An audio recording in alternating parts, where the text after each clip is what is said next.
Hello friends, स्वागत है आप लोगों का मेरे इस नए व्लॉग में। आई होप आप सब बहुत ही अच्छे होंगे, मज़े में होंगे और बारिश का आनंद ले रहे होंगे। तो मुंबई में तो आजकल चल रही है बहुत अच्छी खासी बारिश। कहीं कहीं मतलब पानी भी भर जा रहा है बहुत ज़्यादा। तो अभी शाम का टाइम है, बारिश थोड़ी थमी हुई है, थोड़ी गर्मी भी हो रही है। बारिश हो रही है लेकिन ह्यूमिडिटी के कारण यहाँ पर गर्मी बहुत ज़्यादा ही लगती है। तो अभी जो है मैं पूजा कर रही हूँ शाम का। सुबह का तो हो गया था, अभी शाम का मतलब सुबह की ड्यूटी पूरी कर ली है, शाम की ड्यूटी करनी है भगवान जी के लिए भी और ख़ुद के लिए भी। तो जो है यहाँ पर मैं अपने दिनचर्या के कार्य में मतलब बिज़ी हूँ अभी। तो अभी मैंने कपूर वगैरह जला दिया है, धूप वगैरह लगा रही हूँ, आरती करूँगी।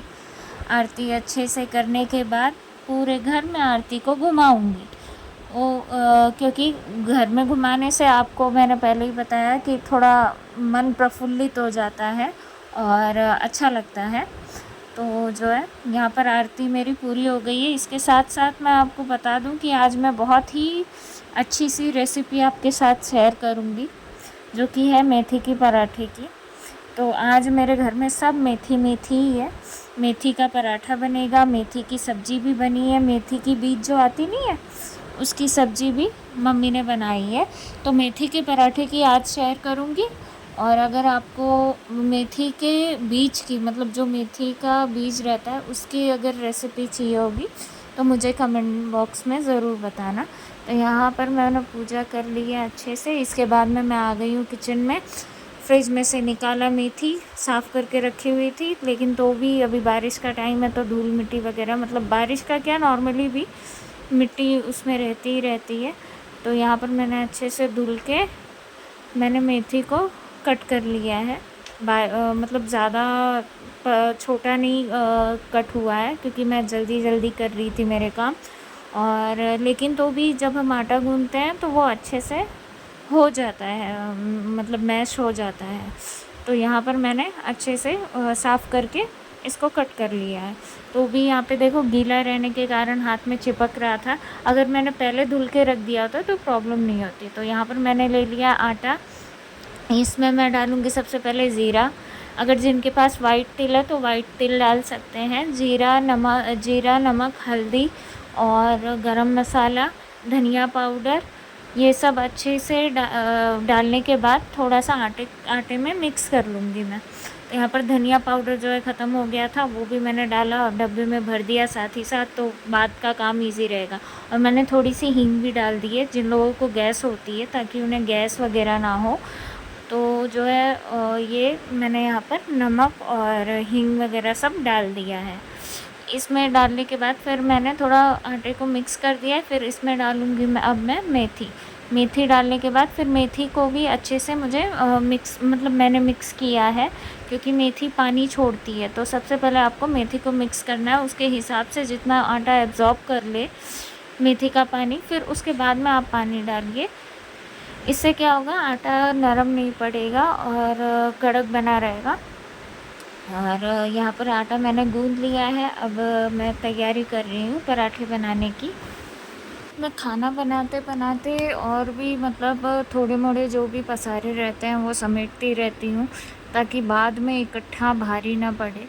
तो मैं ज़्यादातर कोशिश करती हूँ कि तुरंत ही मेरा काम जैसे अगर कोई चीज़ मैंने उठा ली, खाने में डाल दी या फिर जो भी कर लिया, वो तुरंत के तुरंत हटा के रख दूँ, ताकि कम पसारा रहे और फटाफट काम भी हो जाए। क्योंकि सामान ज़्यादा रहता है तो फिर प्रॉब्लम भी हो जाती है। अभी फॉइल पेपर निकालते ही वक्त जैसे ही निकाला मैंने, तुरंत ही वो अपने डब्बे में से गिर गया था, तो पूरा फॉइल पेपर मेरा हो गया बर्बाद। तो जो है मैंने वापस समेट के रखा। फिर गर्मी इतनी ज़्यादा हो रही है कि मैं क्या बोलूँ। फ़ैन वगैरह सब ऑन है, एग्जॉस्ट फ़ैन वगैरह। किचन में तो फ़ैन नहीं चालू कर सकते क्योंकि डायरेक्ट हवा जो है ना वो गैस पे लगती है, तो गर्मी में ही काम करना होता है। तो ये सबकी दिक्कत होती है। गर्मी में तो रोटी बनाने का तो मन ही नहीं करता, और यहाँ पर तो तेल वाली चीज़ें और भी मतलब प्रॉब्लम होती है बनाने में।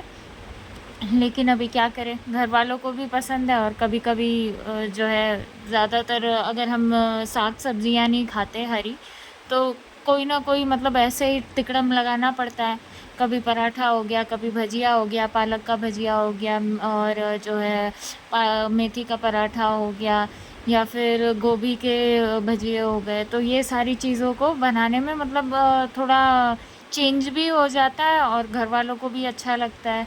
तो फिर यहाँ पर मेरे हस्बैंड क्योंकि मेथी की सब्ज़ी नहीं खाते, तो मेथी का पराठा अगर मैं बनाऊँगी तो वो आराम से खा लेंगे, और बच्चे भी नाटक नहीं करते। तो जो है यहाँ पर मैंने मेथी का पराठा जो है लगभग बना लिया है, और इसके साथ मैं सर्व करूँगी आम। आम जो है कट करने के लिए मैंने मम्मी जी को दे दिया, तो मम्मी जी अभी जो है आम कट कर देंगी, तो उसके बाद मैं सबका खाना लगा दूँगी। तो यहाँ पर हो गया है मेथी का पराठा एकदम से तैयार। ये घर वालों के लिए है, मम्मी मम्मी के लिए जवारी की रोटी बनानी है।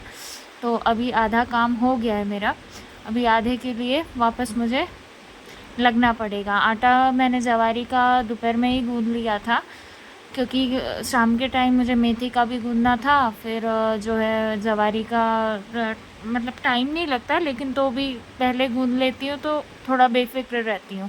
तो यहाँ पर मैंने मेथी के पराठे के साथ जो है दही सबको सर्व की है।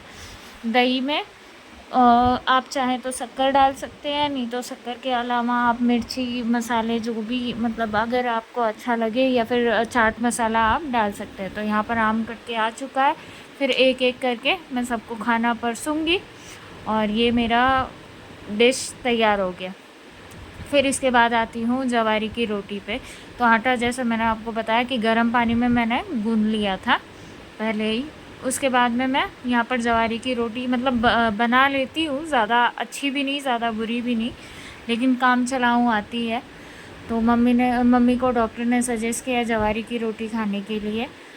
तो यहाँ पर एक एक करके मैं बनाती जा रही हूँ। और तो जवारी का आटा कैसे, ये भी थोड़ा कड़क ही गूँधना रहता है, वरना वो टूट जाता है। तो साइड साइड में क्रैक्स भी आते हैं, तो थोड़ा ध्यान से ही बनाना पड़ता है, ज़्यादा प्रेशर दिए बिना। तो यहाँ पर ये रही मेथी की सब्ज़ी जो मम्मी ने बनाई थी, ये भी बहुत टेस्टी बनी थी। और मेथी की सब्ज़ी की रेसिपी अगर आपको चाहिए तो मैं कमेंट में बता दूँगी, सॉरी कमेंट कीजिएगा, मैं वीडियो उसके ऊपर बना दूँगी।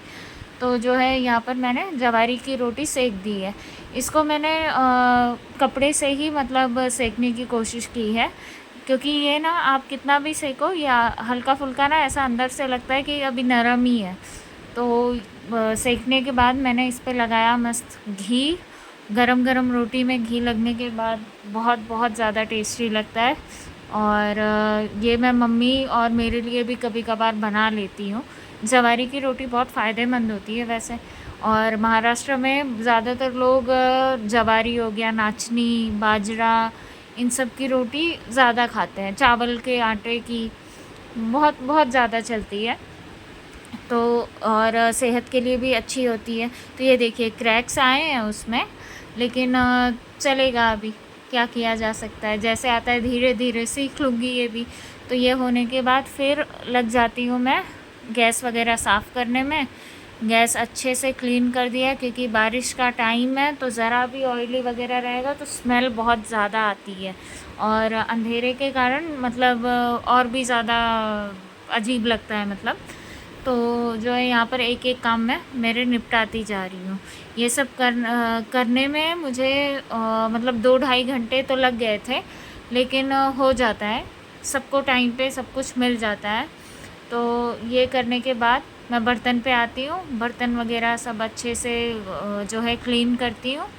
फिर उसके बाद अभी मुझे अभिराज को भी पढ़ाना है, तो वो दिमाग में मेरे चल रहा है कि अभी वो, क्योंकि पढ़ते वक्त उसका थोड़ा नाटक होता है, मम्मा मुझे नहीं करना, मम्मा मुझे नहीं मुझे याद नहीं करना, मुझे लिखना नहीं है, ये सब उसका ड्रामा चालू रहता है। तो यहाँ पर एक एक करके मैं सारे बर्तन धुलती जा रही हूँ, और यही सोचती जा रही हूँ कि उसको किस तरीके से जो है मैं पढ़ाने के लिए आज तैयार करूँगी। तो यहाँ पर सारे बर्तन वगैरह क्लीन हो गए, सिंक वगैरह मैंने अच्छे से क्लीन कर दिया है, कि नए नए जानवरों की आने की मतलब जो एंट्री है ना वो कम हो जाए, इसलिए साफ़ कर दे रही हूँ। क्योंकि स्मेल ना बारिश में बहुत ज़्यादा आती है। और ऊपर से ज़्यादा तकलीफ़ तब हो जाती है जब रोशनी ना आए, ज़रा भी धूप ना लगे। तो ये पूरा किचन मेरा अंधेरे में ही रहता है। तो यहाँ पर मेरा पूरा काम हो जाता है ख़त्म होने के बाद मेरा किचन कुछ ऐसा दिखता है, पूरा साफ़ सुथरा। और फिर आ जाती हूँ अभिराज को। ये देखो, अभिराज को जैसे बोला कि चलो पढ़ाई करते हैं तो उसका रोना गाना सब शुरू हो गया। नहीं, मैं पकड़ पकड़ के बिठा रही हूँ लेकिन उसे रोना ही है। बहुत समझाने के बाद फाइनली वो तैयार हो गया लिखने के लिए। तो अगर मेरी वीडियो अच्छी लगी हो तो प्लीज़ लाइक शेयर सब्सक्राइब।